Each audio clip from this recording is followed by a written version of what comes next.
The following show is not intended for children under the age of 17. There will be foul language and adult content.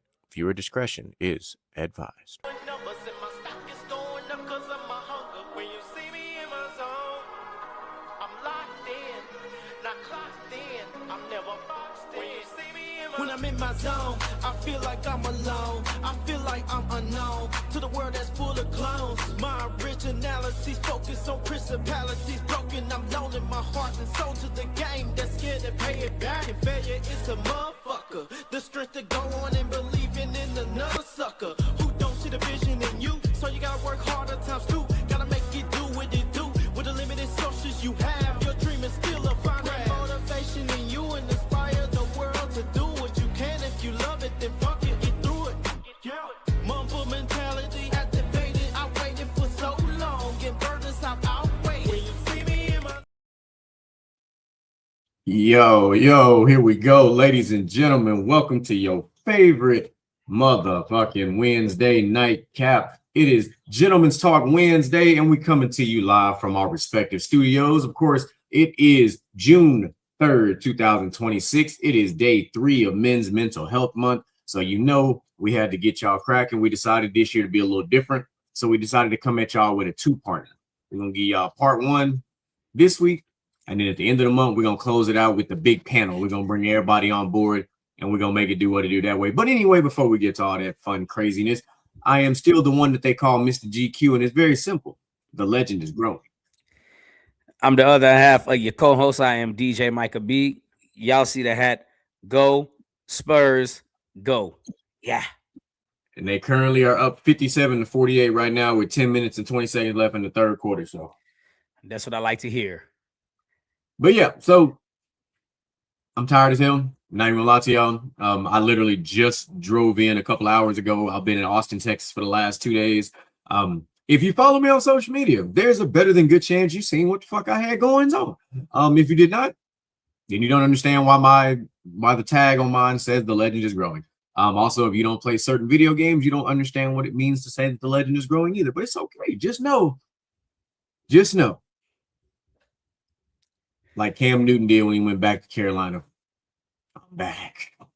Well, you know, I wish there was some kind of special kind of meaning behind the headline of "Go Spurs, go," but there isn't. Just "Go Spurs, go." You know, we want a championship. We want to get back to the promised land. I will be calling in to work if the Spurs went to go to their championship parade. Look, and I'm gonna be there too, just because. Oh, but you know, so like I said, this is June is a very important month for this show. We're fortunate here because yes, obviously we have we got Men's Mental Health Month. We've got Father's Day, so you know we got the fatherhood thing on. Of course, you know we got Juneteenth, so we get to celebrate 3 times over in the month of June, and it makes for a good time as we slowly but surely prepare ourselves for Leo season, which is around the corner as well, where the shit talking will be real, but it's just part of how it is. There's no hard feelings. There's no hard feelings to anybody. It's how we are. Okay, if you don't like it, too fucking bad. But everybody needs a Leo friend in their life, and I firmly believe that. But we're gonna start this show off almost the same way we did last week, and we're gonna bring somebody to the front of the room.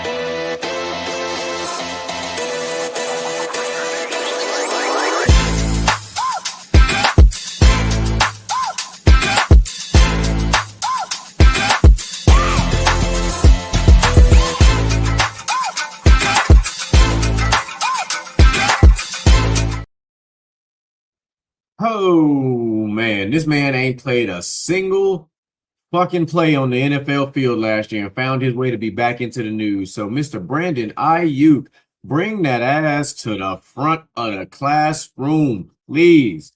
So now Brandon Aiyuk has an arrest warrant issued as of today. So this stems back to the alleged traffic violation from last year in Santa Clara, California.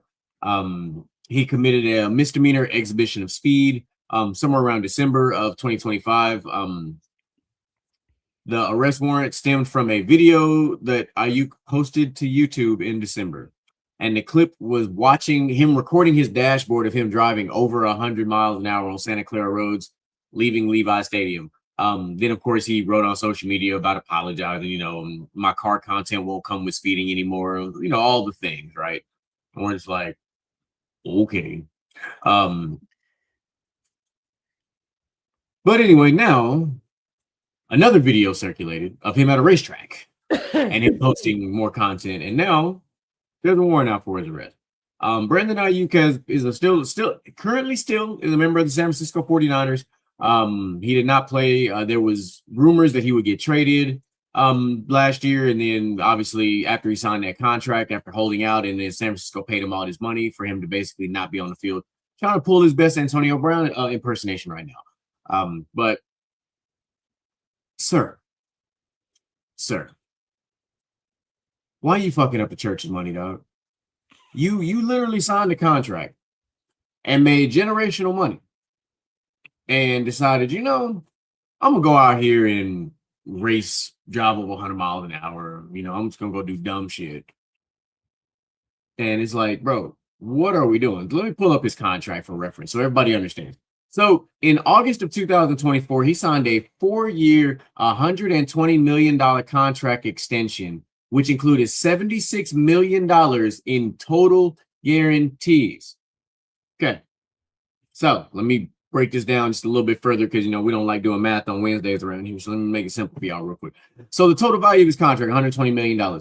His average annual salary is about $30 million. The $76 million was originally $45 million guaranteed to sign him with the additional 31. And then the 27 million in 2026 was voided because of all the fuck shit that was going on prior to that. But he still currently carries a $13.6 million cap hit this year with a $1.2 million base salary and has a $26.9 million option bonus that was voided this year due to all the fuck shit going on off the field. So let me grab my phone here because I don't do, I don't do regular math. I got to do, so I went to public school. We use calculators. So we're going to add this up real quick because that makes sense. So this man had 24. We're going to do simple numbers. So let's see, 24 and 27. Okay. So essentially this man voided $51 million out of 76 that was guaranteed. So you left $51 million on the table because you can't keep your foot off the bottom of your floorboard because you got to speed. Sir, what the fuck you got going on?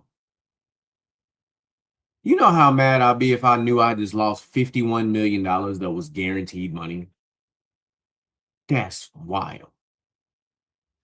DJ Michael B, what are your thoughts? Victor Wembanyama is limping right now. Oh God. He just got subbed out, but he's favoring that left knee a little bit. But the Spurs are up 63-50 right now. But yeah, I just want to put that out there. Sorry. But yeah, so DJ Michael B, your thoughts on Mr. Ayuk? I'm kind of perplexed right now. Because why was he issued an arrest warrant? Was it just because he was speeding and it was caught on camera? He posted a video on social media of him speeding at a racetrack. Okay. Yeah, so he was speeding back in December on Santa Clara roads. Correct. Did he get pulled over? The Santa Clara one, yes. Okay. So was it terms to a probation or something that he broke to get it to? Okay, see, that's what I was missing because I was like, I'm not understanding why he has an arrest warrant.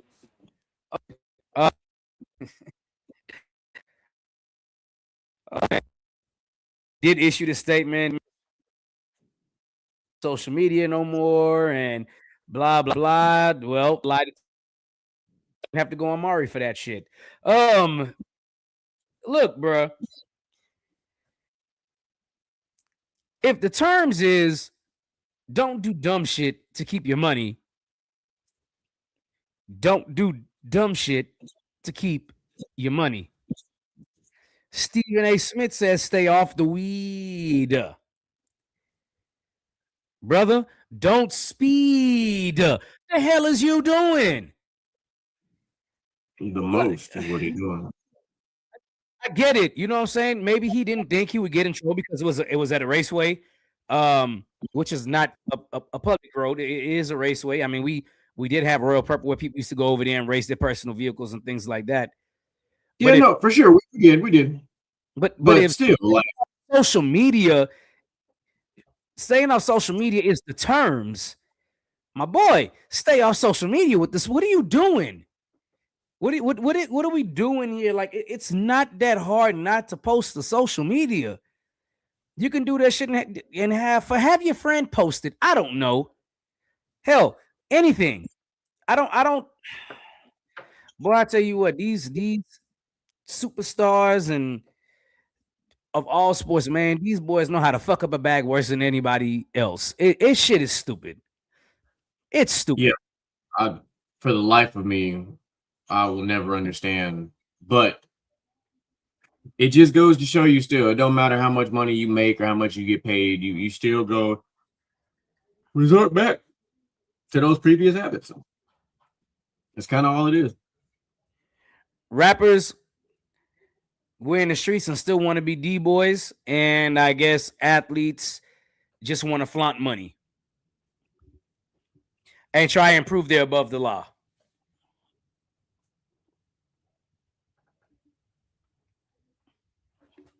I don't know. It'll never truly make sense to me, but I guess it's not supposed to.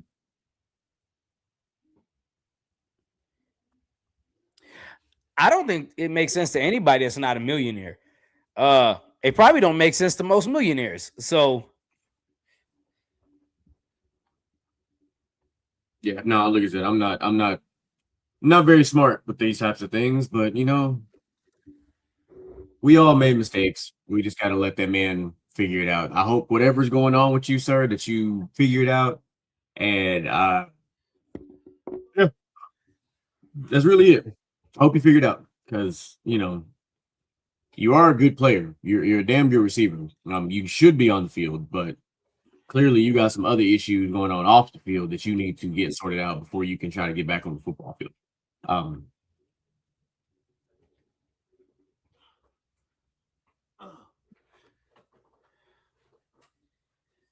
For whatever reason, my laptop isn't charging and it's cutting my camera off. Oh, damn.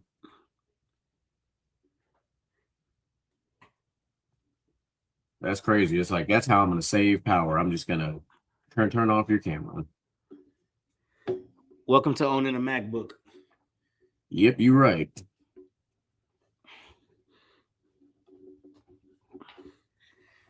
So let's see here. All right, so let's do what we do best. Let's go ahead and while of course, obviously, while DJ Michael B is getting everything situated with his MacBook, trying to sort its life out. I purposely made sure that I named this part one, The Man Within, because that's where I wanted to focus. I wanted to focus on the internal side of men's mental health, not the external, because we talk about the external all the time. We talk about society and the stigmas, and we talk about all the things that kind of apply outside the shell. What we don't talk about a lot is what's going on the inside.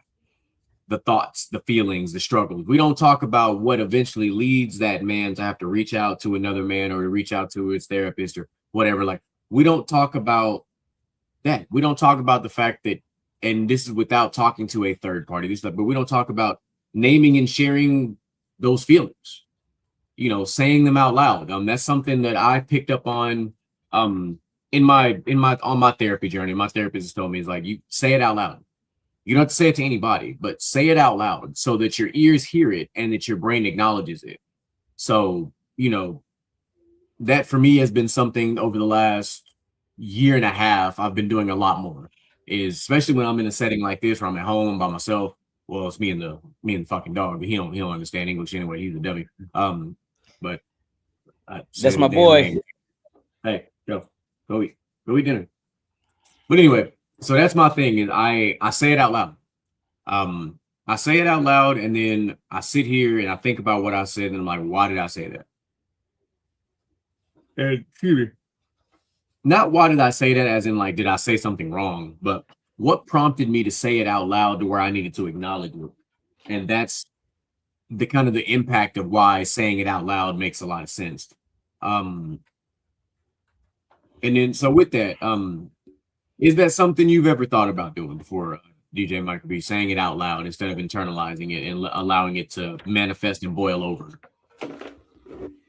Actually, no, I've never have. That's probably something I should do though.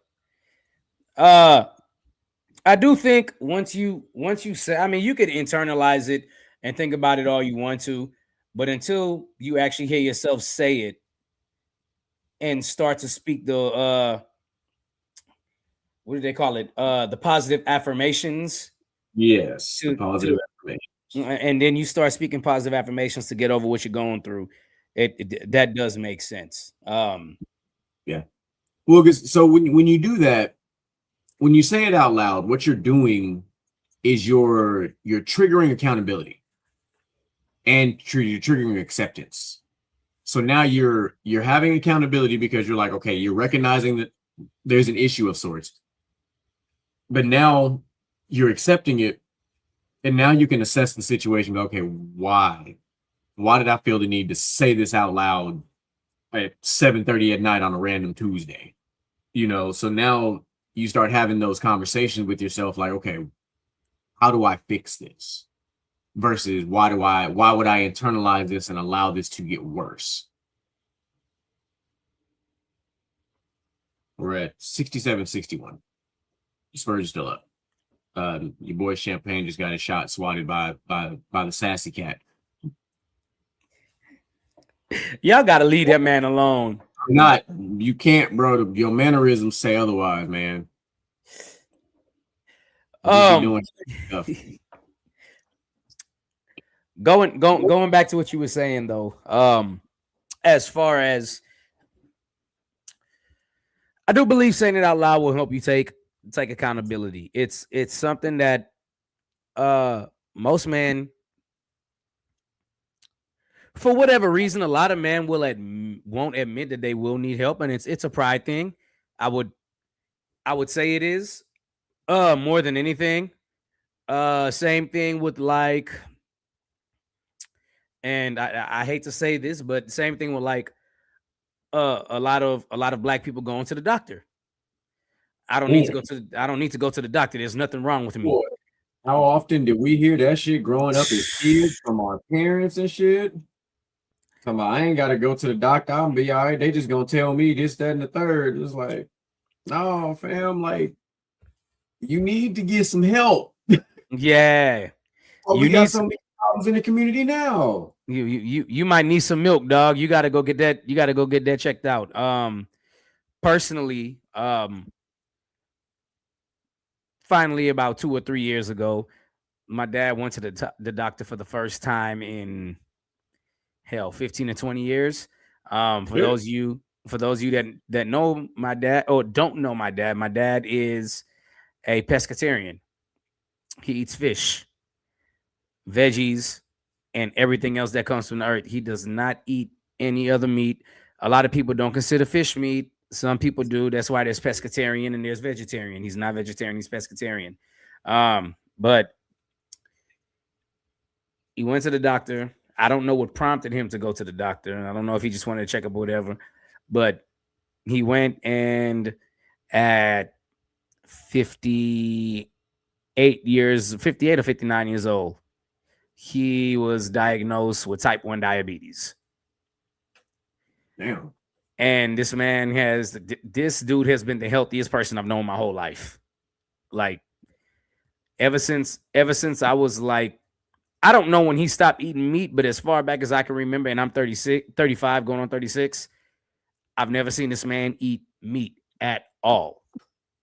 The closest thing I've seen him eat to meat was fish. And with fish, he doesn't, or seafood, he doesn't eat shrimp, crab, crawfish.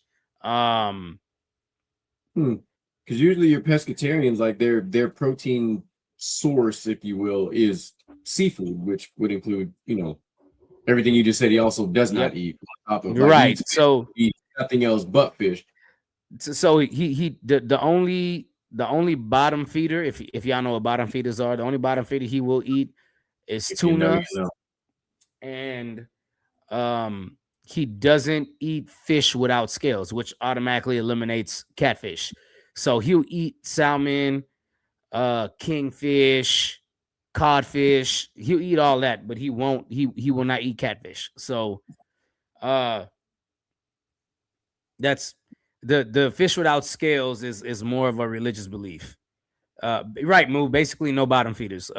Except I mean, he'll eat so I got sardine. Pescatarians basically eat salmon, tuna, trout, shrimp, crab, lobster, oysters, clams. They eat plant-based foods, so your vegetables, fruit, whole grains, nuts, seeds, beans, lentils, and peas. Eggs and dairy, which they do eat, which is interesting because they don't eat red meat, but they still consume. He don't. He Well, I'm don't saying eat eggs. Yeah. Pescatarians in general. Obviously, they avoid beef, pork, lamb, chicken, turkey, duck, Yep. game and processed meat products like bacon or hot dogs, which hot dogs are not processed meat. It's not real food. Okay. It's a concoction of some bullshit. You know what's crazy? That's another conversation for another day. Bacon bits are the same. Most bacon bits ain't real bacon. But yeah, so all in all, yeah, like with your pescatarians, they take advantage of seafood being their main protein source, which is solid. It really is. There are a lot of fish that have some really good, high protein qualities to it. But it is expensive because trying to eat salmon and trout, and not canned tuna, but actual fresh caught tuna. That shit is expensive. If you ever looked at it, and it's big as fuck. People think like that tuna in a can. I'm like, nah, bro. You ever seen a tuna? That's a big fucking fish. Yeah, a big fucking fish. Or you go get you some mahi or some ahi tuna, which is even bigger. Like don't sleep on that type of stuff. But yeah, but that's unfortunate. So what's the plan with him now? Since that's the case, I mean, obviously with type 1, type 2 is your insulin dependent, where you got to be on either the you got to inject with the insulin, or you be on the little reader that like self injects and stuff like that. Type 1's a little different. So have they kind of pushed? Is there a treatment plan and everything in place for him, or? I mean, he's just managing it through the foods he eat. He's on a strict diet plan. They're managing it. He needs to take the insulin, the glucose. I'm sorry. He needs to take the glucose measurement 2 or 3 times a day. But for the most, I mean, like they told him, like for the most part, it's hereditary. It's nothing he did. My grandfather had it, and my great grandfather had it on his dad's side, and then his mom had it, and his grandmother had it on this. So it's like it's a hereditary thing. So once he told me he was diagnosed, I was like, okay, at least once a year I need to go get checked for diabetes now, because it's not only is it on my dad's side, but it's also on my mom's side as well. And same. I get my labs done just because my mom being a type 2 diabetic, so I get my labs done mostly out of fear, to be completely honest with you, because I'm like, that's the last thing I want is for something like that to happen, later on in my life out of nowhere, kind of like it did with my mom. It happened with my mom at the most random possible time. So same thing with my grandmother. Yeah, so I get my A1Cs checked every year. Well, I mean, I do my adult labs now. Because I was one of those people too. We grew up with parents and friends and family that were like, oh my God, we don't go to the doctor. But once you get to a certain age in your life, you start understanding, look, man, it's better to know than not know. Because it used to be, they say that saying backwards. It's better to not know than know. When it comes to your health, it is not better to not know. It is better to know, because the sooner you know, the better your chances are of potentially avoiding something that you could have avoided. But if you let some shit linger and you get older, your immune system shuts down, and now you're in a position where you have some type of terminal illness that you probably could have avoided when you was like 33 years old by simply letting them draw your blood and go pee in a cup. Because that's how I learned I had too much protein. I didn't fucking know you could have too much protein, but apparently you can. So I had too much protein in my system, and I was lacking in like some other supplement stuff. So I had to start taking an additional supplement on top of my normal like multivitamin and stuff. And I'm like, damn, crazy work. So the crazy thing with me was cholesterol good, both of them, no diabetes. Everything is good besides this motherfucking blood pressure. And it's just like, they were like, well, I mean, it's hereditary. And I'm like, God damn it, I don't want to hear that it's hereditary bullshit at all. But I do have a cousin that is like physically fit, like A1. And you know this particular cousin. I just don't want to call his name out on the podcast. You know this particular cousin, and diagnosed with high blood pressure. Like it's crazy. Like it's crazy to think that one of the two most fit people I know in my life also has high blood pressure, and is constantly in the gym, constantly working out, doing everything he can, and he has to take medicine for it. So like that's stuff. Yeah, but people are probably sitting there thinking, what does your physical health have to do with your mental health? It has everything to do with your mental health. Everything. I mean, if your physical health isn't right and you have mental health problems, what do you think is going to happen? Like health, as people say, a lot of times, not health is wealth. It really is. It doesn't matter how much millions you make in the world if you're not healthy, and you pass away and you never get to see the fruition of your millions. Mm-hmm. Right? So you worked hard to do all that stuff just to not be able to touch it. Right. So I'll go through a story about how physical health and mental health coincide on my part. Last year I was in the process of buying this house. And you know this story. Last year I was in the process of buying this house. It was between March and April, right? I already knew I had high blood pressure, whatever. But on top of the high blood pressure, the negotiations were going crazy. It was always on my mind. I was stressing mentally. Do you know what happens to somebody that stresses mentally with high blood pressure? I was stressing mentally at work because we had another supervisor coming in and I had to get him trained within a certain time while trying to negotiate and figure out what the hell I was going to do in trying to buy this house, while also physically dealing with high blood pressure. And I found myself laying in a hospital bed at 10 o'clock in the morning, leaving work, and I hadn't done anything physical at all. I got on a cherry picker, got up there, did some cycle counts, came down, and I could tell my blood pressure was high. For anybody that doesn't know how to tell your blood pressure is high, the day, I hope it never happens to you, but if it ever happens to you, trust me, you'll know. You just don't know what you feel different. I was lightheaded. I sat down, drank some water, then I drove myself to the emergency room. So the doctor was like, "What's going on?" And I was like, "Man, I'm stressing. I already have high blood pressure." They had to give me some kind of injection to bring my blood pressure down. Then I had to stay overnight. That ended up costing me over $20,000. Mind you, I am in the process of putting a down payment on this damn house. 20? Yes. Oh, hell no. In this economy, they had to run, listen, they had to run all types of tests. Finally, the stress test came back and showed I was stupid stressed. And it was causing my high blood pressure already to shoot up even more. So I'm telling y'all, please take your mental health serious. Take your mental health serious. It's not a game. Your mental health can cause you physical health problems, which could result in you collapsing. It could result in you dying at any point. If I didn't have the awareness to leave work without telling everybody and going to the hospital, I might not be here now talking to y'all on this podcast. It was a absolutely scary reality that I needed, because now I I've had to learn how to control my stress.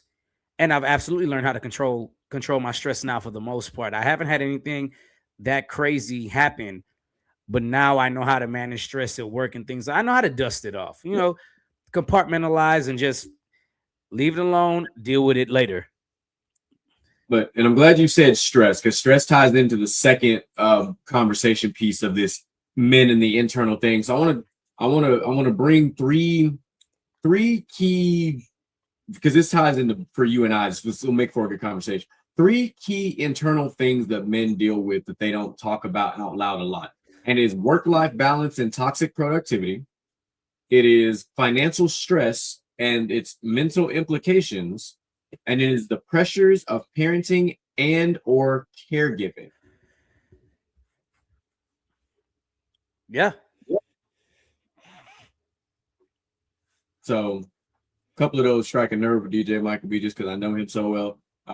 I will tell you for sure the work-life balance and toxic productivity is a big one for me, because of the nature of my current job and the fact that I am a salaried employee who does not know I don't truly know what a day off is per se, because my job operates, my phone can ring, my emails can go off, Teams can go off, Outlook can go, so I'm never truly off unless I actually turn everything the fuck off.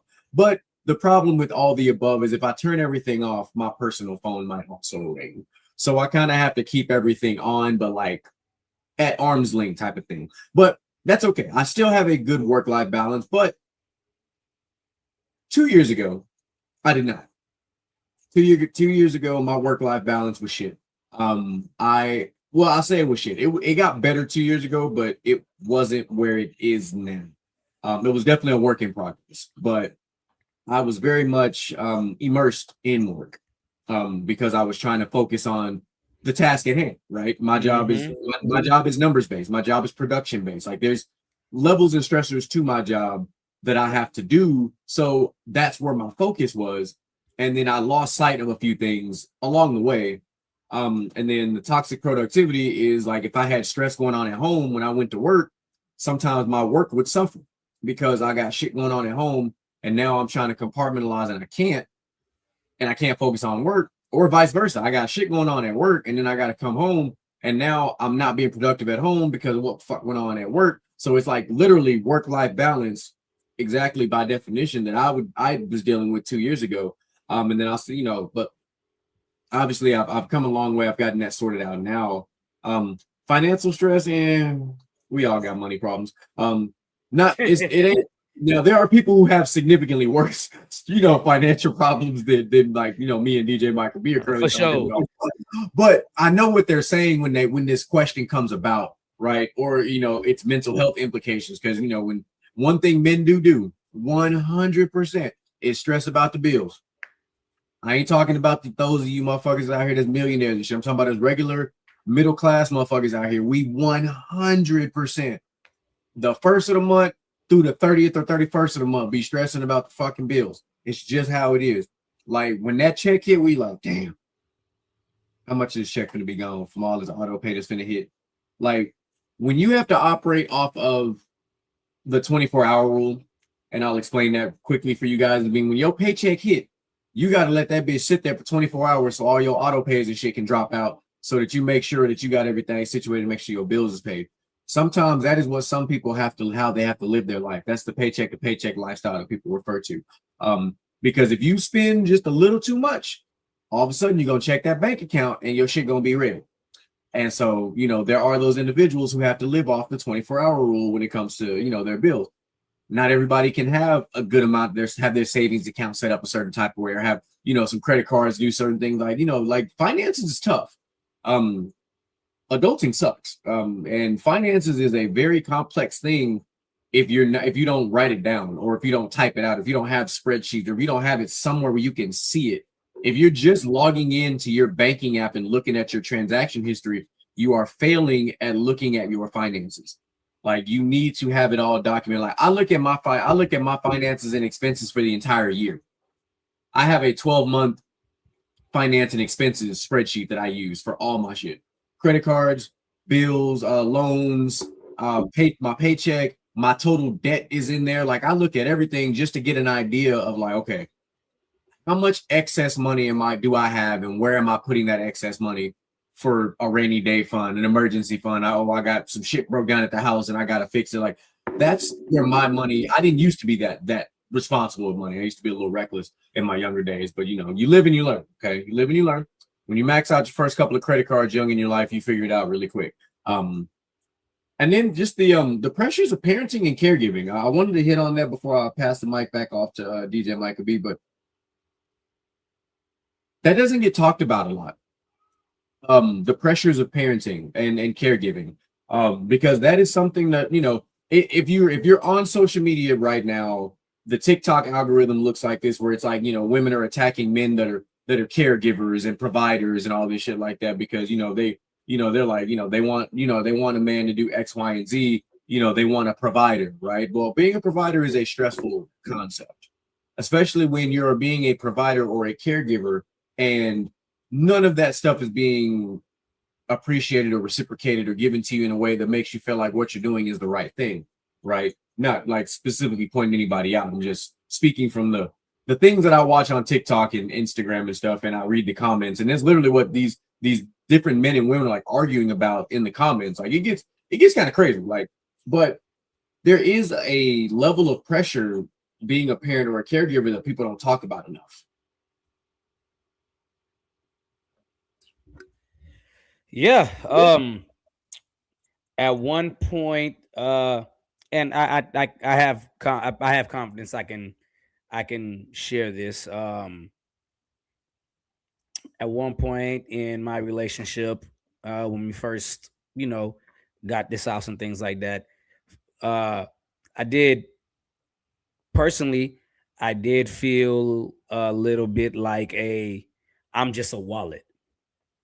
Right. And I think Mr. GQ can attest to this, right? And if Moolich comes on, Moolich can attest to this. I think every man goes through a point where it's like, I'm just a wallet. Right. And a lot of the times it's the feeling, I want to make sure I say this, the feeling of when men feel like that, a lot of the times it is valid, right? But a lot of men like myself, for a while, I didn't express that for the sake of, I don't feel like arguing, or I don't feel like going through the Pandora's box that's going to open with this. Because what happens when you do open up and admit that, a lot of people will say that's not true, and what you're saying isn't valid. Well, I'm here to tell you, a lot of the times it is true, because men being providers gets taken for granted, and you do feel that way. You just feel like you're a wallet.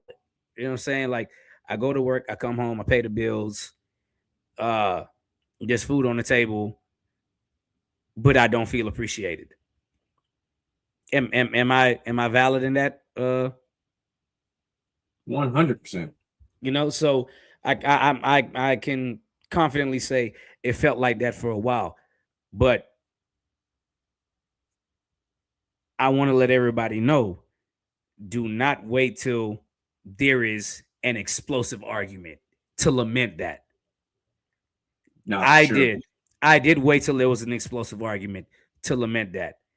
And that did not go well, because what you get was, you're only saying that because we're arguing right now and you need something to stand on. And it's like, no, that was my problem from the get-go. And I just never said it. And a lot of times as men, we get lost in, and I said this on the internet the other day, because a woman was talking about this.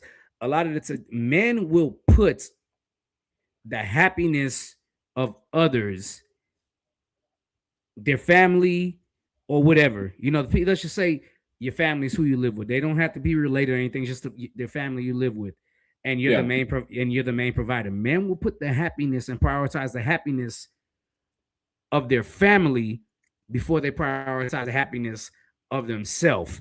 And that's where a lot of the mental stress issues and the mental health issues come from. And it's true. It's absolutely true. For a long time, I did that, and eventually, I had to realize. And I know a lot of y'all aren't fond of Will Smith. I wasn't fond of Will Smith for a while, but he came back and he apologized, whatever. But he said, I had to realize that I'm not responsible for her happiness. I'm responsible for my happiness.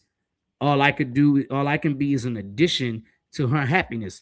So if she's not happy with herself, there's nothing on planet Earth you can do that will make that other person or significant other happy. It won't happen. And men take that upon themselves a lot of the time.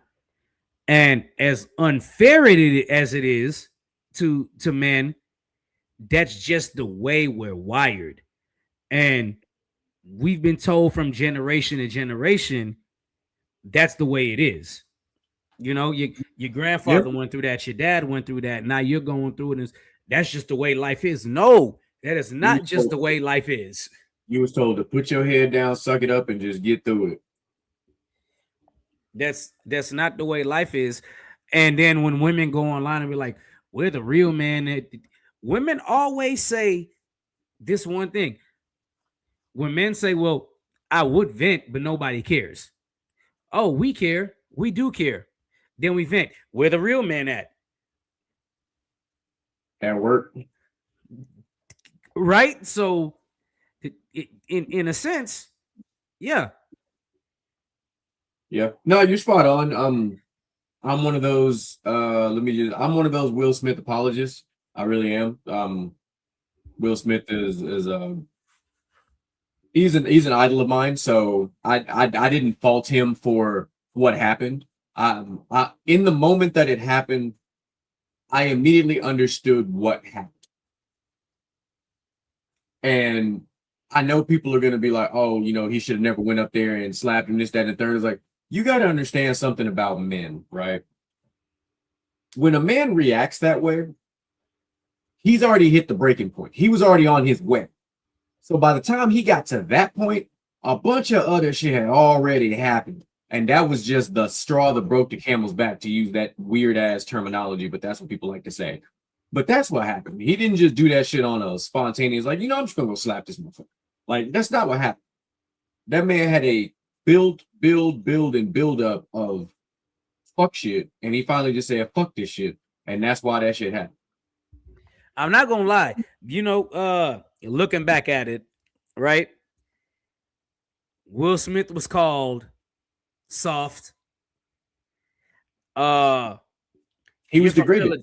He was degraded by a lot of people because he didn't rap a certain way. You're from Philadelphia. He didn't carry himself that certain way. He didn't carry himself as a hood figure or none of that throughout his life, even though that's where he came from, and a lot of people hated it. You know what I'm saying? They lamented the fact that they didn't like it.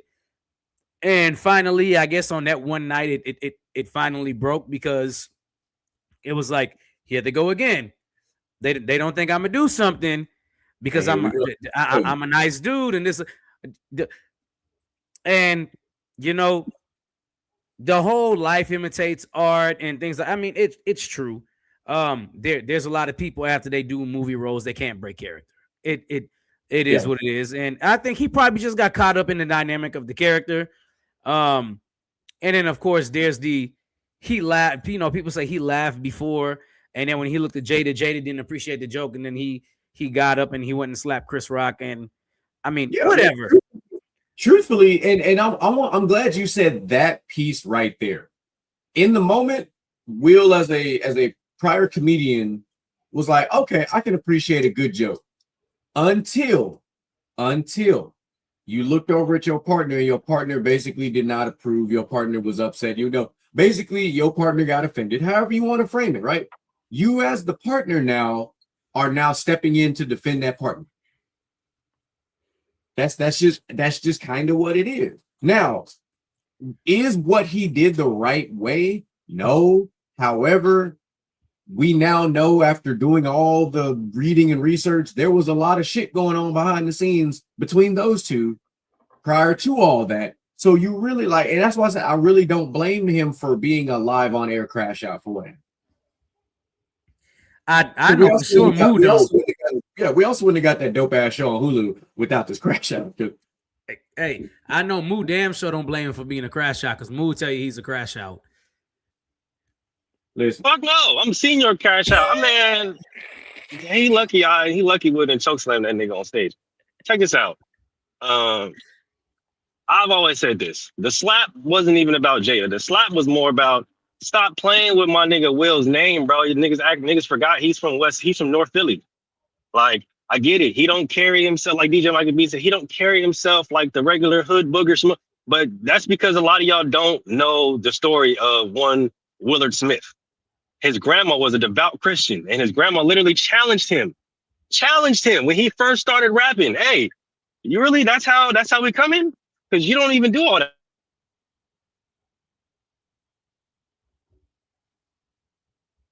shit. You don't like how they rap, but if you can rap in your own way, shape, or form of style, if you can come up with your own style where you don't have to use profanity, you don't have to cuss, you don't have to talk about objectifying women and killing other black people, guess what? I'll support you wholeheartedly.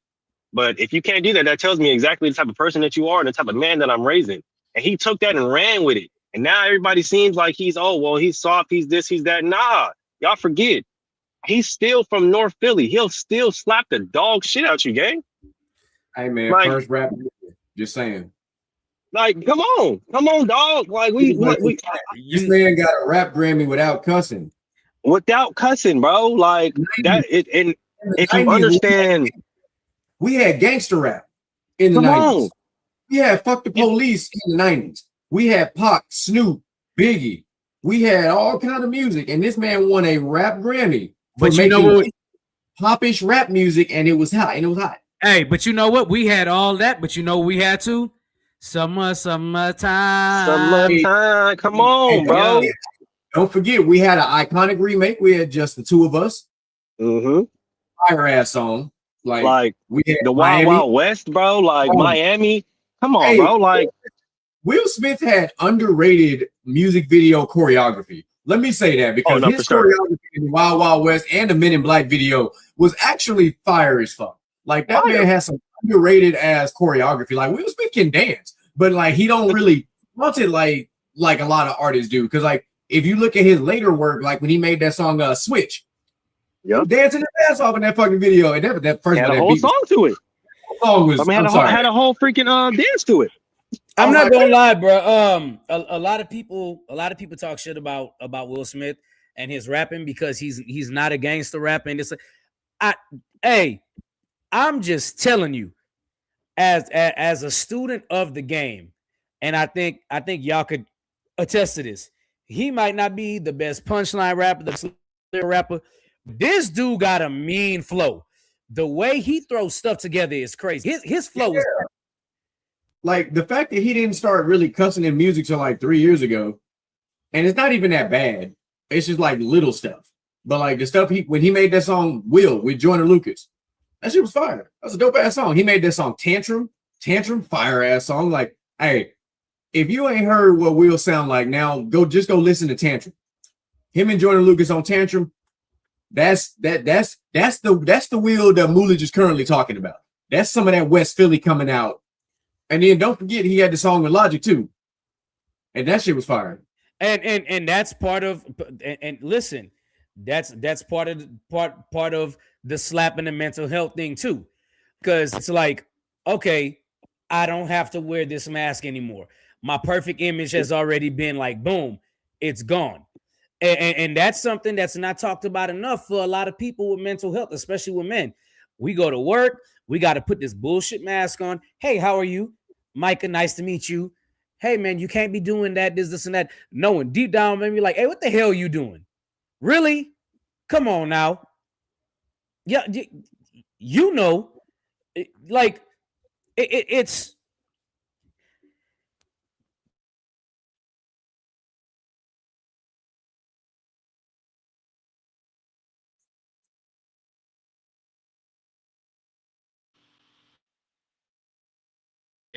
He muted my mic. Okay.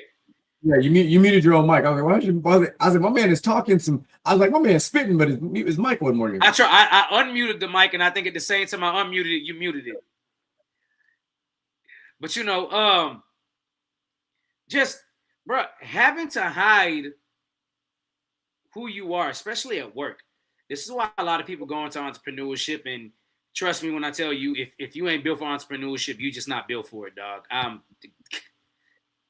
I'm dead serious. But man, it's a lot that us as people, you know what I'm saying? It's a lot that us as people have to mask and hide to be professional. And then you take into account us personally, Black, we have to be accepted. We have to sit there and be accepted and respected by peers who probably don't like us just because of our skin color. And, you know, people sit there, oh, y'all always pull the race card. Well, we always pull the race card because y'all bring that shit up all the time on the opposite side. You don't give us a fucking choice. Like, I know you're fucking lying. Bro, a fan just ran on the fucking court trying to take a picture, bro. And he ran by Wemby and Mitchell Robinson. Trying to take a picture with who? Trying to take a picture. This fan was trying to take a selfie of Victor Wembanyama and Mitchell Robinson on the court. That's what the games got delayed for that. Stupid. You got to be a tall ass person to get a selfie. You gonna take a selfie with the nigga dick or what? I don't know, but they better than me because I would have slapped the dog shot, bro. You on my place of work, bro. I mean, we talked about it last year with Giannis and freaking Tyrese Halliburton's daddy. Hey, watch your peoples, because nigga, once they step past that threshold. Listen, if Giannis would have slapped him, he'd have deserved that shit. I'm telling you, once you step past that threshold, they full game. Yeah, like I get heckling. I understand heckling, but like when you step on the court now and you getting into the personal bubble, no, yeah. You gonna make me think about the song Ludacris did. I feel like slapping it today because that's Hey, I'm Russell Westbrook. Y'all saw what happened. Russell Westbrook almost put hands on this man and had to catch himself. It'd be like that. You gotta be careful. Look, what were you saying with Little Mikey? Sometimes you gotta put the tatas on somebody, man. Hey. Come on, man. But yeah, I'm personally, Moo. I am excited to highlight Mental Health Month.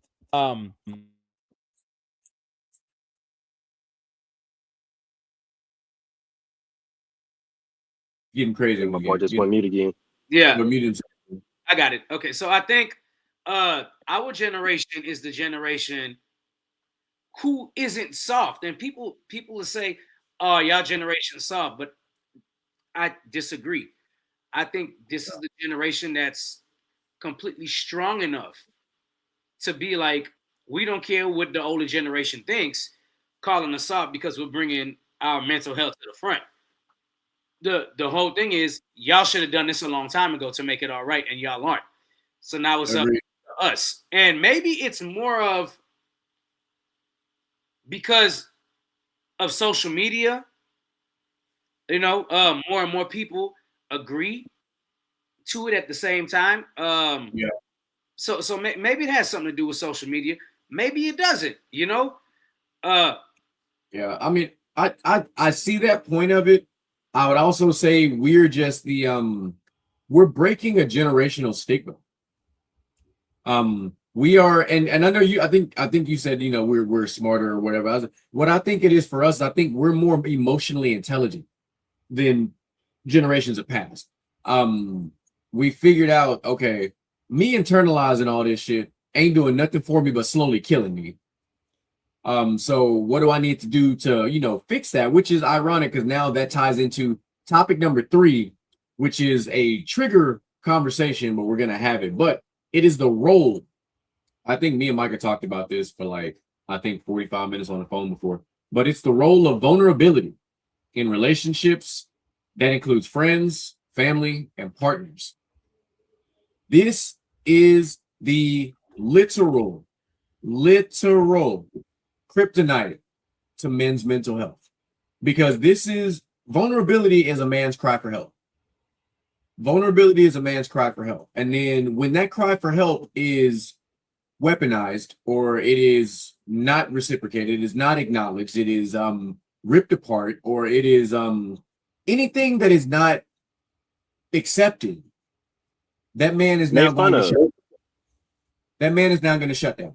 And unfortunately, what's going to happen is some men are not as resilient as others, and some of those men are going to now take their own life, because that's what happens. Because someone was crying for help, someone was trying to be heard, and you decided to poke fun at him. You decided to take what he said in a moment of weakness, because that's what vulnerability is, a moment of weakness, and you decided to flip it on him in a way that you made him feel smaller than any person on the planet could have ever made him in that exact moment. And that is why men and vulnerability is such a key thing in the men's mental health war. Men, we are at literal war with mental health. We are. We truly are. And we are like that because, as we've talked about this in years past on Gentleman's Talk, enough men don't talk to other men about this type of stuff. It's okay to, listen, fellas, if you got an amazing spouse out there where you can do this, you can be vulnerable, talk to your spouse, and everything is all hunky-dory and good, I'm happy for you. I'm truly happy for you. But for those men out there who do not have a true safe space, you need to be able to confide and be vulnerable with other men and not be judged for it, but be understood. Not misunderstood, but understood. Not giving sympathy, but giving empathy. Hey, man, I understand what you're going through, man. Let's talk about it. Like, let's break it down further. Let's make it make sense. Let's figure out how you got it. We don't ask those kinds of questions anymore. We did not before ask those questions. Now we ask those questions more. Oh, don't forget. Don't forget the main one. And look, for those of you that don't know me, I'm a Christian. It is what it is. I'm not here to debate whether Christianity is real, none of that. But the amount of times I've heard people say, well, I'm going through this and this. Oh, brother, God got it. Just pray to God and you'll figure it out. And it's like, brother, I just want somebody to hear me out on this and give me input from what they have seen. Look, the amount of time, and GQ will tell you, the amount of times I've called GQ and be like, man, this was going on, dog. Look, this, and this, and this. And he'd be like, man, I've been there. So this is what helped me, this, and this. And he's giving insight, not to judge or nothing. And then he'll call me and be like, hey, man, this, and this is going on. I'm like, well, maybe this, and this, and blah, and you need people like that in your life, dude. You need somebody it doesn't have to be a therapist or nothing. You just need somebody you can be vulnerable with. And this is why I think, for those of you that don't know, me and GQ have been friends since we were like 7, right? There ain't really nothing that he don't know about me. There's nothing I really don't know about him. And that's perfectly fine, because no matter what I've ever told this dude, nothing has ever came back. He's never came back and threw anything in my face at any point. We could be at odds with each other, and we never at odds with each other, but we could be at odds with each other. And I know damn for certain that it wouldn't happen. And I've seen it time and time again with a lot of people that used to be friends. Like, man, I told this person what I was going through, this, and this. And the minute we started beefing, he aired me out. And it's like, that's some soft ass shit. That's some sorry ass shit at that. So no, 100%. The only time you gonna ever catch me and DJ Mike could be at odds during fantasy football. Just letting you know that right now. For sure. We not even at odds. Fuck that. We at war. We at war during fantasy football. Fuck all that shit. It's all the fuck you bitches in the world during fantasy football with me and DJ Mike could be. And that's just what it is. But it's we can and you can't, so don't get stupid. 100%. Is you try that shit outside the circle, if you will, and you're gonna get slapped up. But anyway, we've been kind of personalizing this a lot more, so allow me to bring my personal, if you will, into this. Some of you know, if you've been on the show long enough, I've taken a couple of hiatuses here and there. I've been in and out of the show. But for myself, and I've talked about this, I think I've really brought it more to light last year, that I myself have been in therapy for the last 4 years.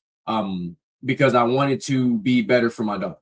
That was my main reasoning for therapy, was to be better, for me to be a better version of myself for her. And we always talk about, and you can't really truly love someone until you love yourself. Well, I didn't understand myself.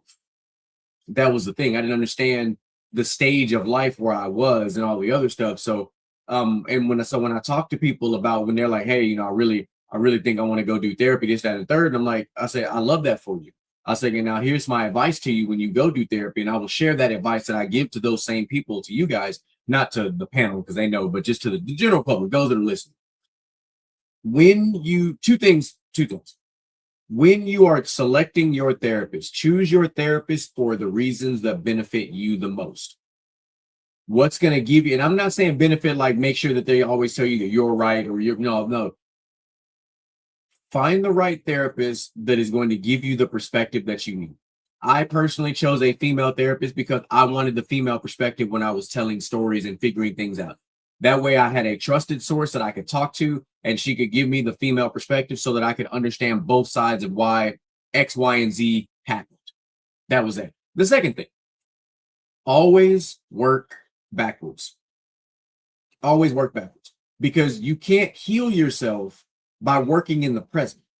You have to go backwards. You have to find where the cracks in the foundation began so that you can start figuring out where you started to fall apart. Once you find the cracks in the foundation and you really get to the bottom of how the first cracks and fissures happened, then you can actually work your way forward through all the things and get to your current state of mind. And you're like, damn. So because of this situation or situations way back when, now we're here. And now because of this happening here and this happening here and this happening here, now you can actually start that process of truly healing, truly fixing yourself, because now you understand how you got to that point in the first place.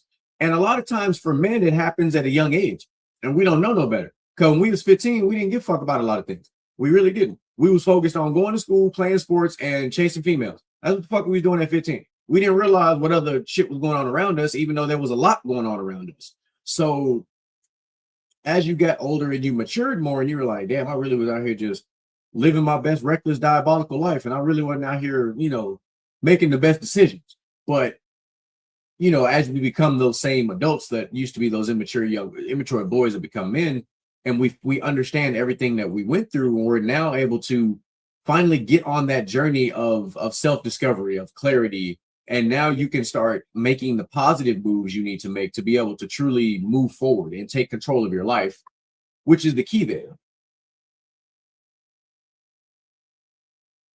Any thoughts on that there, Lou?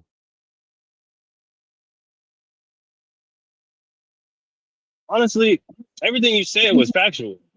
This is the main reason as to why, though, because as somebody who's been to therapy more times than I can count for multiple reasons, I can tell y'all that what he's saying is correct. And when the biggest part, it starts with finding your therapist, bro. Because a lot of people that tell me, "Oh, I went to therapy and all this was bullshit," and it's like, nigga, that's what the point was.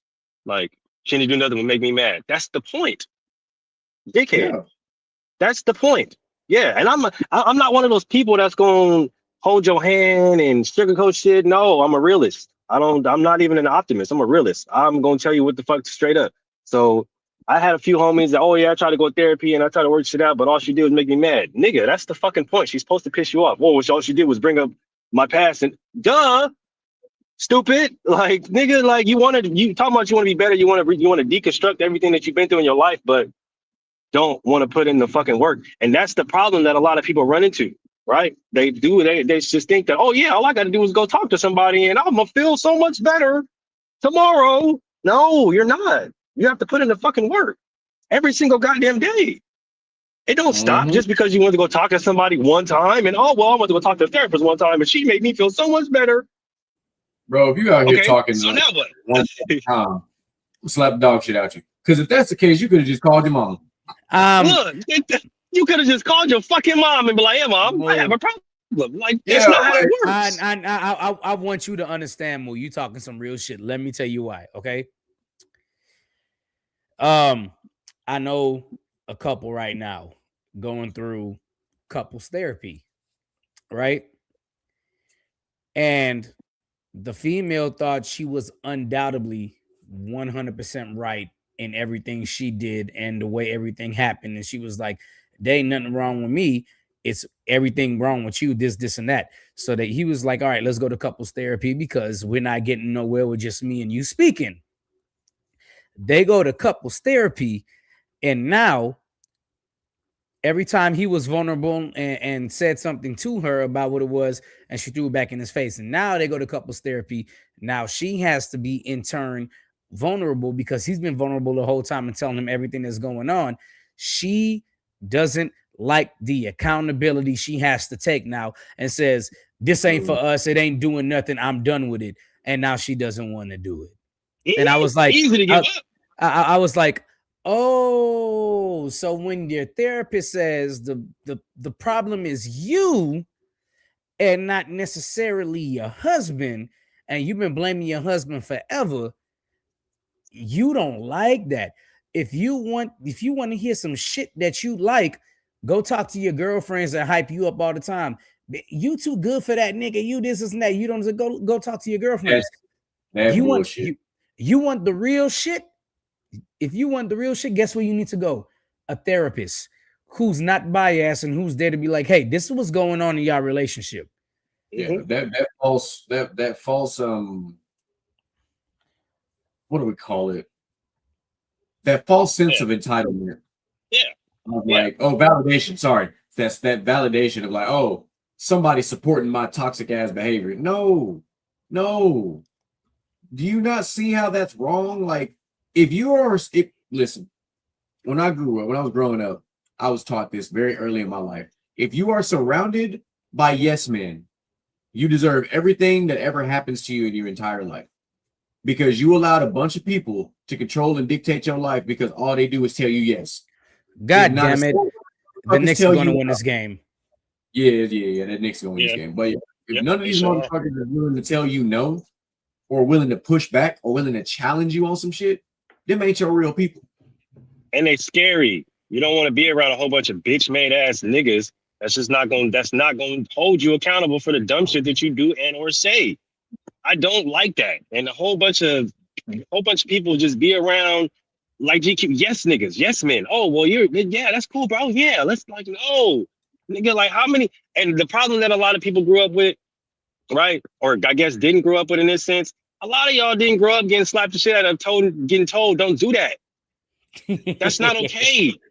Like your grams, your moms, your dad, your grandpa, I ain't never went upside your head and was like, hey. We don't do that shit. That's not what we do.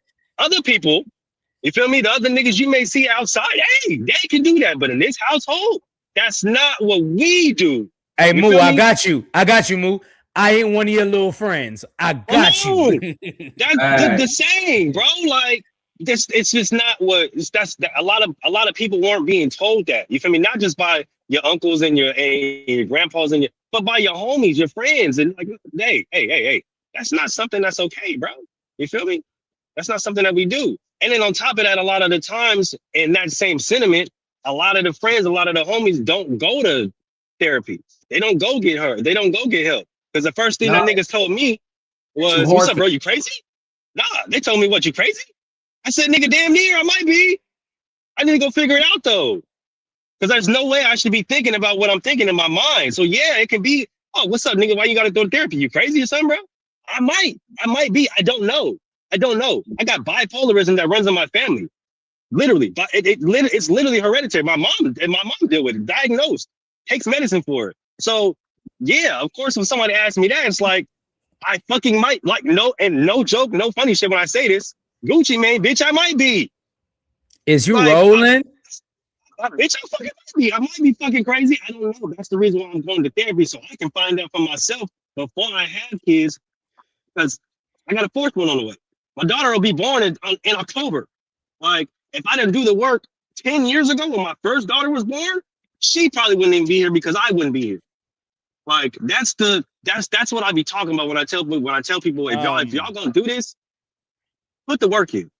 Don't go into it thinking that you know everything and that, oh, well, I'm just like, no, you got to put the work in. And a lot of people will sit up here and tell me that, oh, you don't act like this, or you come so far. And it's because I put the fucking work in, dog. This shit ain't fucking easy. This shit is hard. Every single goddamn day you got to put the work in. And that, like GQ said, that takes working backwards, going back from the start.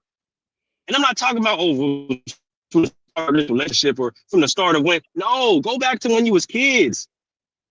Go back to when your mom used to slap the shit out you for no reason and you was confused. Go back to when your dad beat the hell out you for no reason and you was confused. Why this shit happened as a kid? Why that shit happened as a kid? Why did you take it that way? Why did you absorb it that way? Why did you shape your life after every single situation after that situation happened specifically?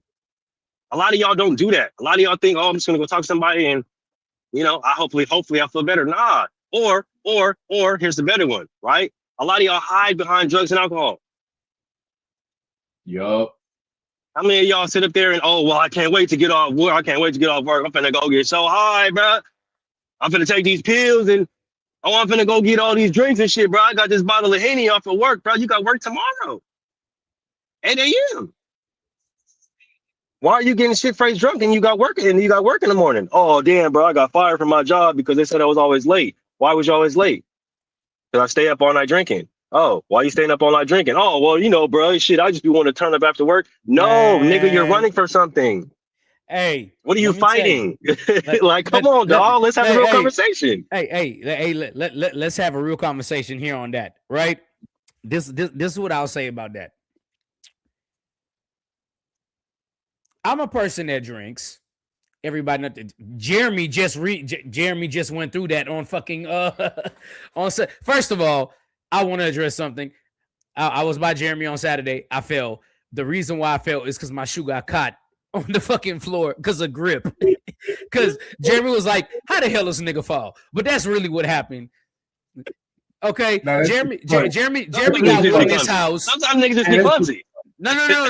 Yeah, that too. So Jeremy got wood in his house, and I was jumping around because the Spurs won. And I was drinking, but the real reason why I fell is because I took a step forward and my fucking shoe caught the grip and I fell forward because I stopped instantly and went down. But nonetheless, so now I can understand that because me, I'm a clumsy nigga myself. My coach used to call me the most athletic clumsy nigga he's ever met. So I don't even got to be drunk. I walk 2 steps to fall. So the way he fell, I was concerned, but I still laughed. But you laughed though. Because you knew I was okay. I was concerned, but I was laughing my ass off because I was like, because he did the old man stumble backwards fall. So that shit was funny. I didn't really know what happened. I tried to catch. Okay, so my foot slid and stopped, and I rocked back, and I tried to, and it was tragic. You know, he was too far too gone at one point. It was I'm already falling. I might as well just continue. Yeah, bro. It was bad because I tried to catch myself going forward, and that didn't happen. But nonetheless, right? So everybody that knows me, you know, I'll take a drink, this, and that. But if I gotta work, you know what I'm saying? Like there's people that choose alcohol every day and every night over their job, which is there's people that got to go to work drunk. There's people, and like it's crazy to me. And it, you know, not that the fact that they have to do it, but the fact that they feel like that's the only escape, right? And I was like that for a while. I would say from about 27 to about 30, 31, 32. And I was working at Home Depot during that time, and I was very, very, very lost. And I wouldn't say depressed, but I didn't enjoy life. I wasn't depressed though. I just wasn't enjoying life. I mean, it's like shades of depression. Yeah. Depression's on a spectrum scale. So it's a form of it. You can say that. Yeah. Scale. Everybody's not full on, you know, like Eeyore from Winnie the Pooh type depressed. Right. Right. And you know, I'll be the first to say, when I left Home Depot, that was the first step into finally being like, you know, because I don't, Moo, you wouldn't know this, but I'm 35 now. Jeremy will be the first to tell you, or GQ will be the first to tell you. 9 years ago, I am not the person I was now No, at all. not even close. I was content with I'm single, I'm partying, I'm drinking, I don't give a fuck, none of that. That man theme song was bullshit and party And bullshit. And I don't have to stay at home. I don't have to answer phone. Like, yo, like I was, but one of the things I will suggest to people, and this is one of the things that helped me, surround yourself with people you want to be like, right? Me and Jeremy have always been best friends. I've seen this man succeed time and time again. He got his first house. I was there. We had a party. I DJ'd with his ex-wife or whatever, and we turned up. We drank this, and that. He got his second house. I was there. We turned up, DJ'd this, and that. And one day I looked at him and I was like, what's stopping me? Because this is my best friend here. And he's doing this, and this. So what's stopping me?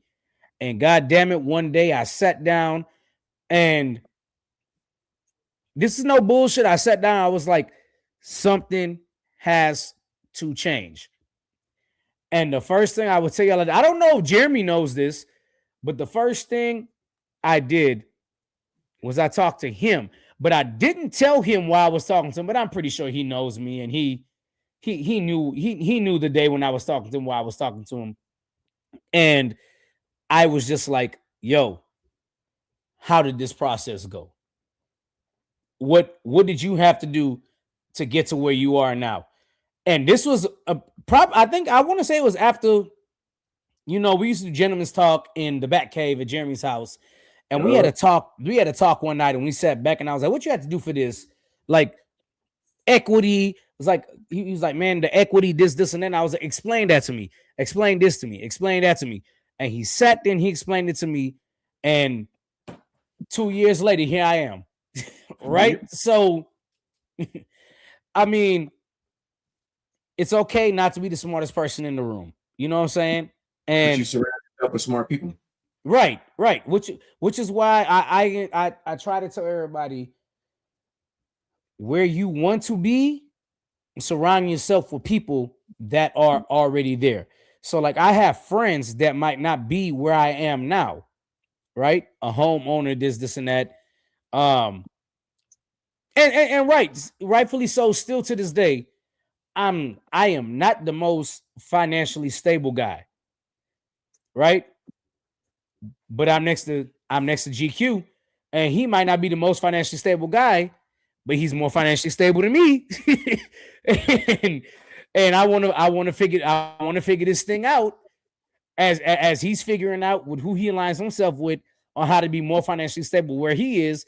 I'm aligning myself with him to figure out where you are right now is where I want to be. And then where you are, when I get to where you are right now and you at another level, I want to be there too.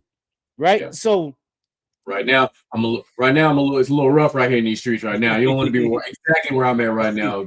Well, hey, I'm just saying, hey, it's hard out. It's hard out here for a pimp right now. So I might. Ain't that the goddamn truth? I ain't gonna lie to y'all boys. It's for sure out here for a pimp right now. I'm still recovering from April, trying to get my life right, but I understand what you're saying. But I mean. There's one more point I want to bring up too before Moo comes back on, right? And I want to make sure I make this clear. The only reason why things work around from the sideline the way it works is because we're all vulnerable with each other, right?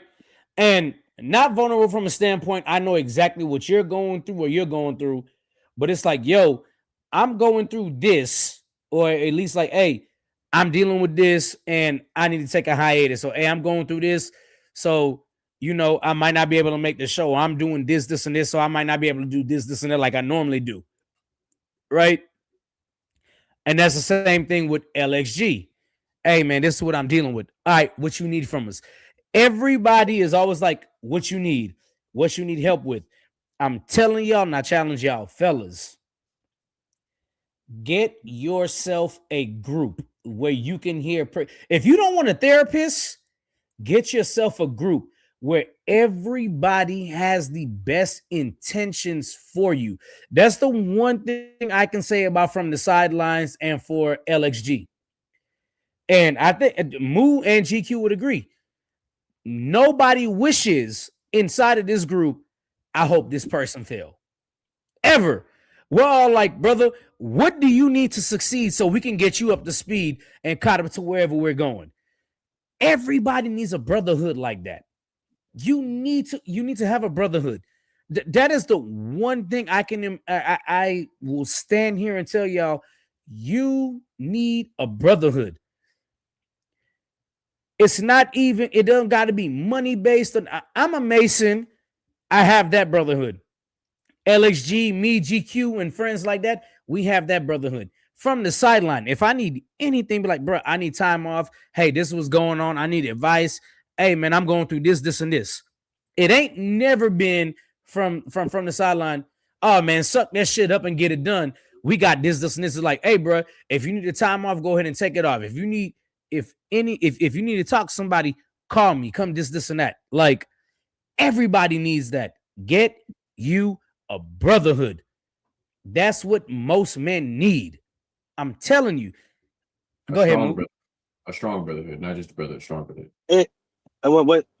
And what both of these fellas just elaborated on and just said is, I think the most important step when it comes to mental health, right? When it comes to fortifying that mental health and growing it to the point to where you're at a level to where you feel that much better, right? Where you're at a level or a space in your head to where you don't feel as cloudy, you don't feel as cluttered, you don't feel like everything is constantly going against you, right? And I think that's the most important step, because like I said, a lot of people will go to the therapist, they'll go to the therapy sessions, they'll go to the psychiatrist, and they won't put the work in. But even the people who do put the work in, they'll still go back to the same environments. My therapist told me, like, if we spend 3 hours, right? If we spend 3 hours trying to deconstruct everything that you went through in your past, or everything that you went through as a kid, or everything that you're dealing with mentally, right? And you go back to that same toxic environment and entertain those same toxic ass people, everything we just did was fucking worthless. Brother, you took 5 steps forward to go 10 steps back. To go 10 steps back, like, that's pointless. You don't go and you don't kick it with the same people who put you in that predicament mentally.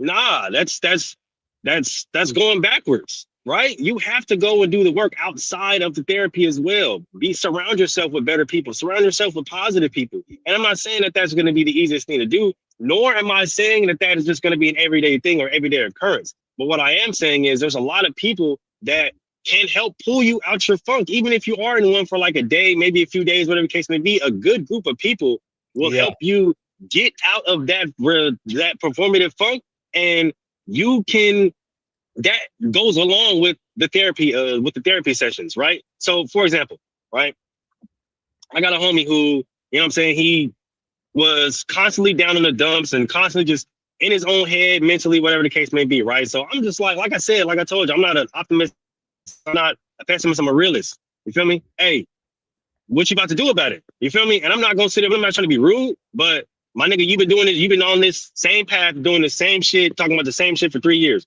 When are you yourself gonna change it? When are we gonna take the opportunities? When are we gonna take the steps to change this shit, dog? Or we just gonna sit up here and stay on the same ride? Like, are you on a carousel? We on a merry-go-round? What we doing? When are you gonna hop off and start to do the fucking work? Because at some point in time, you can't expect other people to just say, oh, well, yeah, nah, he's going through some things, and bro, fuck that shit. I'm tired of that. Okay? Because either you can get right or you can get lost. You feel me? Damn. So what you trying to do? What steps are you willing to take to get out of your own funk? Because I can help you do that. But if you're not gonna do shit and you just gonna sit up there and put your hand on and expect me to drag you, hell no, I'm not dragging no dead weight, because I'm already heavy enough. I can't drag my weight and then carry dead weight. That's That's pointless because you're dead. There's no point. I'm gonna leave you where the fuck you at. Okay? At least give God me some damn, effort. who go there to preach? I need you to I walk mean, with me, not walk behind me and not get dragged. You feel me? And GQ, you understand this because this is a military thing, right? Like we only save the people who want to be saved. If you sit up there and you're gonna let the enemy take you, then nigga, bye. Yep. Go ahead. Well, do what you do. hey. Here's what I will say. Okay, when you put it like that, I thank this man here on this screen in GQ because he extended his hand out to show me, and I reached up and grabbed like, brother, please show me what I got to do. And Yeah. I wish, and he took me. He was like, I'm gonna show you this. He taught me the whole way. So once we were done buying, I was like, damn. You know, now you look back like, damn, I stressed for no reason because you sure did tell me this, and this, and this, and this. But you know, it's only natural to worry about certain things, right? Yeah, for shit show. But For sure. if you're not doing that, are you really growing? No, because you're That's not being it. uncomfortable. Correct. If you are not chasing uncomfortable, what are you actually doing? And that's it right there. That's not telling you can't align yourself with people who are content with how their life may be, how their mental may be, because some people are okay with living in turmoil. Some people are okay with living in hell. Why? When you don't have to. Take the steps in order to be better. And that's an everyday thing. You don't go back and, oh, well, yeah, I always went to therapy. We was talking about some shit and like, then, oh yeah, well shit, I'm just gonna go back to doing what I was like, nah, bro. I have this homie who I constantly tell, like, bro, if you gonna contact me, if you gonna hit me, then don't expect me to hold your hand. Don't expect me to sugarcoat shit, bro. You feel me? And don't come to me talking about the same exact shit. You feel me? I want to hear you taking steps to be better. I don't want to hear you how you taking steps backwards and how you getting worse. Nah, Hey. I'm not trying to hear that. Hey, wow. me and GQ got a homeboy like that right now. Yeah. And What are you going to do to change your own life? I can't change your life for you, but Flip I can it. help you change it. I can help you change it. But if you're not willing to do the work with me to help you change your own life, I can't then carry you on and through all the finish lines. I can't carry you past go because nigga, I'm taking that $200. You're not. You feel me? So at the end of the day, surround yourself with people who want to see you do better, but also at the same time want to see themselves do better. Because it's easy to sit there and go back to the same environment and be like, oh yeah, well, I go to therapy every single day and I'm just gonna come back to the same environment that got me here mentally. Nah. Hey, guess what, fellas? I love y'all. I love y'all. I rock with y'all, but I'm on a different path. I'm on a different wavelength. You feel me? I gotta go to work. I know that's crazy to say because all we do is sit up here on the fucking block and hang out and smoke weed and drink 40s all day. But guess what, guys? I'm on a different path. I gotta go to work. You feel me? I figured out that me being productive and me making money helps me feel better about myself. So guess what? I'm finna take my ass to work. Oh, guess what, guys? I'm not finna sit up here and just come over and we finna play Madden and drink and smoke and play 2K and talk about bitches all day. I'm finna go to the gym because I figured out that me keeping my body healthy, me keeping my body right, helps my mind stay healthy, helps my mind stay right. And you'll see the people that'll naturally start to fall off when you start to just to take care of yourself. You'll see the people that actually want to be part of that, and you'll see the people that think you're, oh, this nigga weird, this nigga crazy, he's acting like, because I want to take care of myself. Because I'm putting my mental and my physical health above bullshit. Now I changed. Now I'm on some crazy shit. Now I'm on some weird shit. And I'll leave you guys with a Jay-Z quote. People act like we're supposed to do all this work just to stay the same. No, why? I didn't put in all this work to stay the same. I didn't go to therapy to come kick it with the same miserable loser ass niggas. Now, if y'all want to do the work with me, bet that we can do all this shit together and we can become a group and we can fortify that group and become something untouchable. But if I'm doing this shit and y'all see me doing this shit and y'all trying to clown and y'all trying to and just stay in the same spot, nah, I can't. You feel me? I love y'all. Y'all my boys, y'all my family, but I can't be around y'all every single day because being around y'all is taking a toll on my mental. And that's not something that's healthy for me going forward. So That's facts, yeah, of though. course. That's facts though, because when I first was like, yo, I want to start the process of buying a house, right? All my homeboys was like, hell yeah, you got to do that, this, and that. But the people that had been through it, like Mr. GQ, and then I got my boy Kareem, who hadn't been through it, and a couple of others that I didn't, they haven't been through. It was like, all right, so where you gonna start at? I was like, I don't know, but I'm gonna get it done. These people was like, bruh, I think you can get it done. They spoke like they spoke life. Even the people that didn't have houses yet and things like that, they spoke life and was like, bruh, you can do it. Don't worry about it. And then when I did, they was like, hey, bruh, you did it. I know I can do it too. And I'm like, well, what you need from me? What do you need? Because whatever you need from me, I got you. You just got, if you say, hey, I'm going to do this and you put the work in, I got you. He's like, hey, bro, listen, here's what's going on. I need guidance on this, this, and this. I need guidance on this, this, and this. All right, bet. Boom. So this is what went on here. You need a realtor that's going to do this, this, and this. You need this person that's going to do. Hey, you got to be willing to put the work in too. You know what I'm saying? So, and this also ties into mental health, because a lot of people will want what you have, but will not put the work in for what you got. And those people turn out to be the people that resent you the most and are jealous of you. Talk about it, bro. Oh my fucking God. Talk about it, dog. Bruh, because look, I hate to keep bringing up me and GQ in this episode, but it is what it is, right? Fuck them. All right, yeah, fuck them. So me and GQ were best friends from the time we were kids. Then we get older, we both go to Lee College together. He get a Oldsmobile. I want to say it was Oldsmobiles, right? Bolero. He get an Oldsmobile, and I'm like, damn, this nigga got an Oldsmobile. He was like, hey, let's go to a party. We go out to a party. This is that. After he get an Oldsmobile, he gets a. God damn, I forgot what you had after the Oldsmobile. I went from that to the Honda. Okay, right. So he had a Honda, and then at one point I was working at Buc-ee's, and he was like, "Oh, I gotta take, I gotta find my way to this basketball tournament because this, and this, whatever." His car was in the shop, whatever. So I was like, "Shit, I'm off tomorrow, nigga. What's up? Let's go." He was like, "You sure?" I said, "Yeah." I go and I pick him up. We go to this basketball tournament.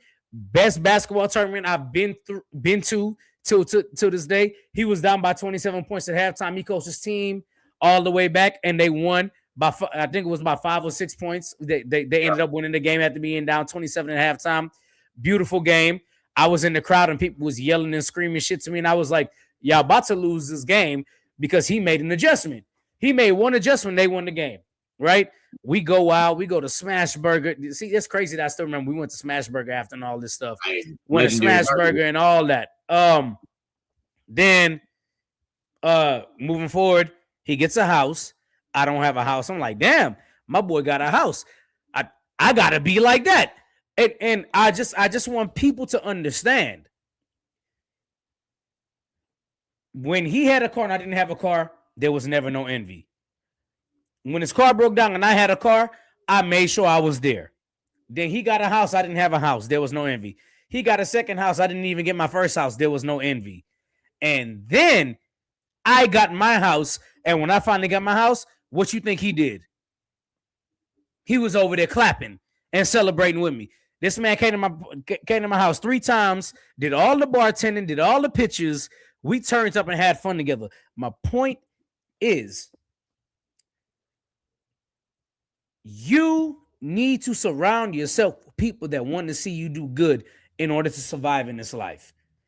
Because when you surround yourself with people that hate and do all this stuff, your mental health suffers because nobody is feeding your mental health.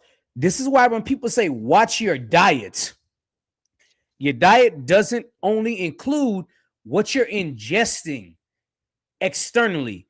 It includes what you feed your mind. And just like Michael was talking about earlier, when it comes to egotistical, when it comes to pride, don't be too scared. Don't be too prideful to ask for help. If Micah don't ask for help, if he don't sit up there and call his boy like, hey, yo, how you get there? You feel me? And GQ was like, yeah, shit, nigga, I can help you get there. Shit, nigga, all you gotta do is follow this and this and this. Boo, boo, boo, baby. The recipe easy. Michael, like, all right, bet, shit, let's get money.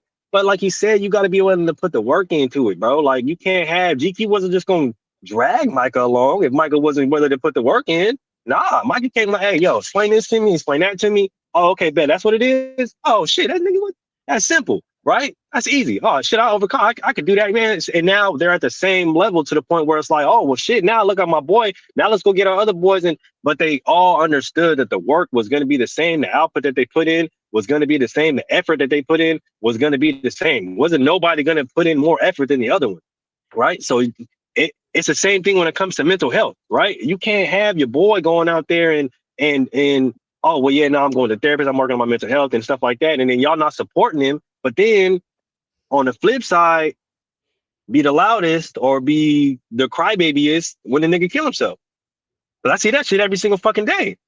Oh, he going to therapy, he doing this, he crazy, he this and that. But then y'all be the loudest niggas. Oh, that was my brother, man. And this is now I don't understand why he just didn't call me, why he didn't talk to me, why he didn't feel like he called me when He did. when a nigga kill himself. He did. What the fuck? He was taking the steps to be better every single day. Y'all didn't want to help him get there. Y'all didn't want to see what he was doing because you didn't see the benefit of it. Because it didn't involve in the same regular hood booger Negro spiritual shit, right? It involved something that we're not used to, something that we're not comfortable doing. So everybody thought, oh well, nah, shit, that ain't nothing. He's not gonna be the same. So can y'all take the work to not be the same, or are y'all gonna stay the same? But then once he realizes that he doesn't have y'all support and he reverts, he backtracks, and then ultimately makes the wrong decision to take his own life, then y'all be to sit up here and be the loudest, like, oh, why he didn't say he? You see how that works? That's the stupid ass cycle that we get caught in, not only as black men but as men. So if we can break that cycle, then we can start to mend the steps and take the steps to be better, not just as black men, but as men every single fucking day. That's the reason why we had these conversations with y'all. This is why we can come up here and be vulnerable with y'all and tell y'all about our stories, about our past, about our present, about our future, and not care if we're judged, because we understand as a group within all of us that nobody here is going to judge us, and we don't care what the outside world has to say because the outside world hasn't put the work that this group has put in. Yep, and I don't give a fuck if y'all talk about me or not. Fuck you. You ain't paying my bills anyway. Fuck so you.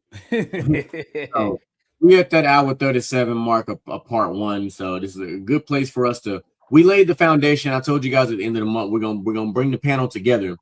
We are the objective is to have 8 to 9 of us on screen. It's gonna be a big panel type of situation. So y'all prepare yourselves for that. We got some more hard hitting questions that we're gonna hit y'all with. But we're gonna do that thing that we always do. DJ Michael B, drop the closing thoughts on us. Yeah, first of all, my closing thoughts are gonna start like this. Moo, congratulations, because I had no idea until you announced it today. The baby, that you were expecting. So congrats on that. I am going to leave y'all with something that I've read over and over again over the past couple of weeks. It says, when a man says he is unsuccessful, it typically stems from deep-rooted feelings of inadequacy, burnout, or masculine insecurity. Depending on whether he's expressing this as a call for support or using it as a manipulative excuse, the best approach relies on clear communication. In other words, your friends are not opening up to you for you to be judgmental. They're opening up to you because they need help. And as a brother, do not ignore it. They are calling for help. That's what I'm gonna leave y'all with. My boy let it all hang out, and I'm all the way with it. Moo, get them final thoughts for us. I think. I don't know. I'm gonna picture doing something weird. All right. Anyway, while he's getting that stuff situated, I'll look out for your homeboys, man. That's the way I'm gonna start this. Look out for your partners. If these individuals, if these fellas is really and truly your boys, your brothers, your partners, whatever you call them, whatever descriptive word you want to call them, check on them, man. Call them. Pull up on them. Ask the hard questions. Don't just ask, you good? Are you okay? Like, ask the hard questions. Hey man, the last 2 weeks, man, you ain't been yourself, man. It's something just ain't right, man. Let's talk about it. Like, what you got going on? Like, let's break this down. Listen to that man. Let him get everything out. Don't judge it. Understand him. Appreciate him for confiding in you, because most men ain't got somebody they can just confide into like that. So if that man is doing that to you, that means you're trusted. So you got to protect that, because he clearly can't be vulnerable like that with nobody else, because he did it with you. So always look out for your boys, man. Always do your courtesy checks, man. I got a couple of partners, man. I don't see them all the time, but I call them. Hey man, it's been a minute since I heard from you, man. You good? Let me talk to you. Like, let me check on you. Like, you got to tap in. Fellas, you got to tap in. Tap in with your people. Closing thoughts, man. Hey man, just want to let y'all know. Appreciate you, Micah. Appreciate you, Rod. I see you in the comments. Yeah, Moo is a true girl dad. I only got one boy, so I got working on 3 girls right now. So I'm a true girl dad. But I just came here to say, love yourself, man. Love yourself first. You feel me? Because you have to be able to love yourself before you're able to love anybody else. And I know a lot of people hear that and are like, oh yeah, no, I love myself. You really don't, because you really don't know yourself until you actually take the time to get to know yourself.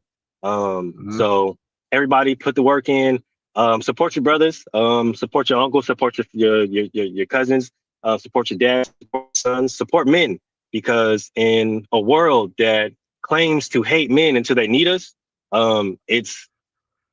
it's that much more important for us to have each other's back, right? And like GQ said, tap in with your boys, tap in with your homies. Moo is a pull-up kind of nigga. I ain't gonna lie to you. You feel me? If you're in my state, if you're in my city, my vicinity, and I ain't heard from you in a minute, oh yeah, you're gonna hear that knock at the door. You feel me? That's me too. What you doing? Bring your ass outside, nigga, because we gotta talk. You feel me? And I'm not, you feel me? Wait, I don't care what talk about. We gotta talk. You feel me? Like I say, after every show, stay high, stay fly, stay black, and y'all remember, baby, as kids say, we don't die, we multiply. I'm gonna catch y'all tomorrow. Peace. You heard him. We love y'all, ladies and gentlemen. We appreciate y'all, and we are out. Motivation in you and inspire the world to do what you can. If you love it, then fuck it, get through it. Mumble mentality activated. I waited for so long. Get burdens, I've outwaited. When you see